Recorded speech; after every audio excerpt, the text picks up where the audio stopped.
Assalamualaikum warahmatullahi wabarakatuh. Perkenalkan, saya Muhammad Afif Farudin dari kelas Agribisnis Anin 059. Saya di sini akan mempresentasikan tentang sifat biologi tanah. Bahan organik tanah, peranan bahan organik dalam tanah, yaitu memperbaiki sifat-sifat tanah, membentuk agregat tanah terhadap erosi, membentuk tanah lebih lunak sehingga mudah diolah, memperbaiki kompaksi tanah, menyerap air yang tinggi sehingga lebih tahan terhadap kekeringan, memperbaiki erasi tanah, menjaga suhu tanah, dan kerusakan partikel dari pengaruh erosi. Selanjutnya, memperbaiki sifat-sifat kimia tanah. Satu, sebagai sumber unsur hara. Yang kedua, yaitu meningkatkan KPK tanah. Yang ketiga, meningkatkan ketersediaan hara.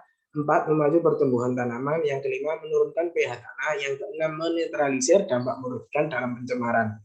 Selanjutnya yaitu memperbaiki sifat-sifat biologi tanah, antara lain satu, sebagai sumber energi bagi zat hidup tanah. Yang kedua, meningkatkan jumlah dan aktivitas mikroorganisme. Yang ketiga, menjaga kesehatan tanah. Yang keempat, menambahkan kandungan humus tanah. Yang kelima, sebagai bahan remediasi tanah. Yang keenam, sebagai bahan ameliorasi. Dan yang terakhir, meningkatkan aktivitas beberapa reaksi enzim. Selanjutnya, mikrofauna dan makrofauna. Mikrofauna tanah adalah hewan mikroskopik atau yang sangat kecil. Mikrofauna tanah dibagi menjadi dua, yaitu nematoda. Nematoda adalah cacing yang sangat kecil. Selanjutnya yaitu protozoa. Protozoa merupakan mikroorganisme yang menyerupai hewan dan merupakan salah satu filum dari kingdom Protista. Selanjutnya yaitu makrofauna tanah. Makrofauna tanah adalah bagian dari biodiversitas tanah yang berperan penting dalam memperbaiki sifat fisika, kimia, dan biologi tanah melalui proses mobilisasi dan humifikasi. Cacing tanah, peranan cacing tanah, satu, mencerna bahan organik, mencampur bahan organik, memperbaiki struktur tanah, mencerna dan menghaluskan bahan mineral, yang terakhir yaitu menyuburkan tanah. Selanjutnya yaitu rayap.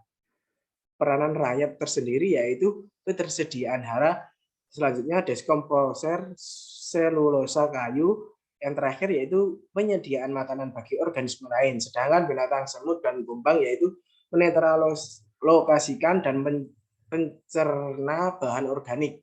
Selanjutnya orbatid mintes, memakan mikroflora dan bahan tanaman. Deskomposer atau perombakan bahan organik membawa bahan tanaman ke atas atau ke bawah, memindahkan nutrien atau unsur hara. Selanjutnya yaitu hewan pengerat, yaitu menghaluskan bahan organik, mengumpulkan dan mengaduk tanah. Contohnya tikus, tupai, dan hamster.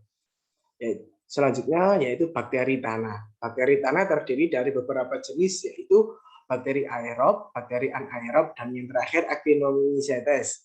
Bakteri berdasarkan kelompok fungsionalnya yaitu bakteri deskomposer, bakteri mutualis, bakteri patogen, yang terakhir yaitu bakteri litortrof. Selanjutnya yaitu fungsi tanah.